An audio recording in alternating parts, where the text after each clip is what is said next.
They're online all the time, yet lonelier than any generation before them.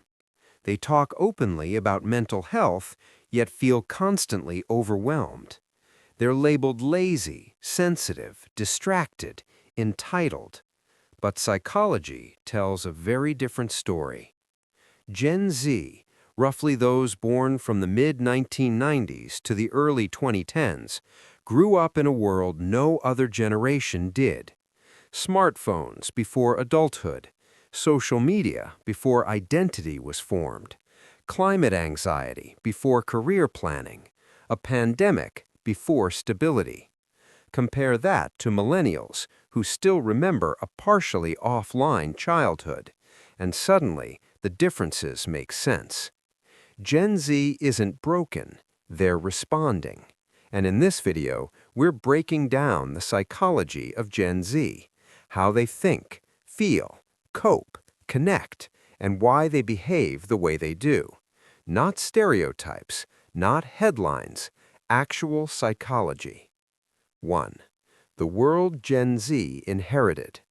Psychology starts with one truth: environment shapes the brain. Gen Z didn't grow up with normal uncertainty. They grew up with constant instability. Economic crashes, climate collapse warnings, school shooting drills, pandemics, global crises live-streamed in real time. Psychologists call this chronic uncertainty, a state where the future never feels safe enough to relax into. And when the brain grows up in uncertainty, it adapts by staying alert. That's why Gen Z shows higher anxiety, hypervigilance, constant future-focused stress. They didn't become anxious by accident. They adapted to an anxious world. 2. Digital natives and brain development. Gen Z is the first generation raised fully online. Their brains developed alongside infinite scrolling, notifications, short-form content, algorithmic validation. Psychology shows that constant stimulation affects dopamine regulation, not intelligence, but attention endurance. This is why they think fast, learn visually, switch contexts quickly, and burn out easily. And social media adds another layer: constant comparison. Previous generations compared themselves to classmates. Gen Z compares themselves to the best moments of millions of people. So no, they're not distracted, they're overstimulated. 3. Mental health awareness and over-awareness. Gen Z talks about mental health openly, and that matters. They normalized therapy, anxiety, depression, emotional vocabulary. Psychologically, their emotional literacy is higher than any generation before them. But there's a shadow side. When every feeling is monitored, when every mood has a label, awareness can turn into anxiety about anxiety. Studies on self-focus show that excessive self-monitoring can intensify distress. So yes, awareness helps, but constant internal surveillance can make emotions louder, not softer. 4. Identity, fluidity, and self-expression. Identity isn't casual to Gen Z, it's central. Psychologically, they value exploration over fixed labels, identity as a process, not a destination, authenticity over tradition. They resist rigid systems because rigid systems don't match their inner complexity. That's why invalidation hits them hard, and recognition matters deeply. Gen Z doesn't want permission, they want to be seen accurately. 5. Authority, trust, and skepticism. Gen Z questions everything, and psychology explains why. They grew up watching institutions fail publicly. Leaders contradict themselves. Systems protect power, not people. So trust became conditional. They don't respect titles, they respect transparency. They don't rebel against authority, they rebel against dishonesty. 6. Work, success, and the meaning shift. For Gen Z, Success isn't just money or status. Psychologically, they're hyper-aware of burnout. They reject the idea that life should be sacrificed for productivity.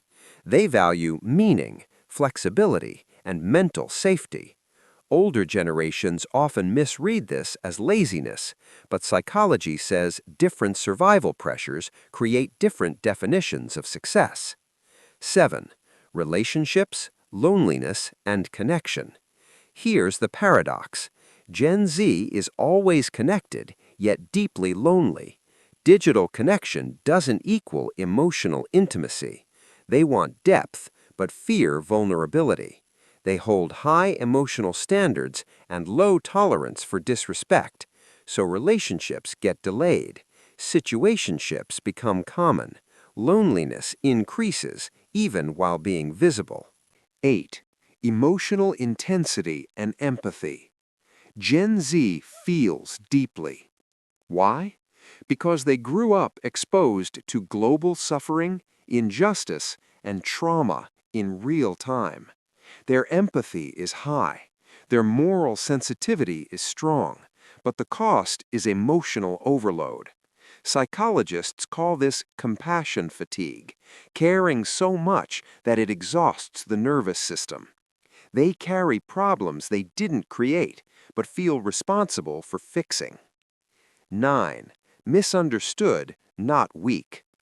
Every generation judges the next using old rules, so Gen Z gets labeled too sensitive instead of emotionally aware, lazy instead of burnout conscious, entitled instead of boundary aware. Psychology reminds us every generation looks weak to the one that didn't face the same pressures. 10. The search for authenticity, the anti-filter. Notice something strange? Gen Z loves photo dumps, be real, ugly aesthetics, and unpolished content. Psychologically, this is a reaction to curated perfection.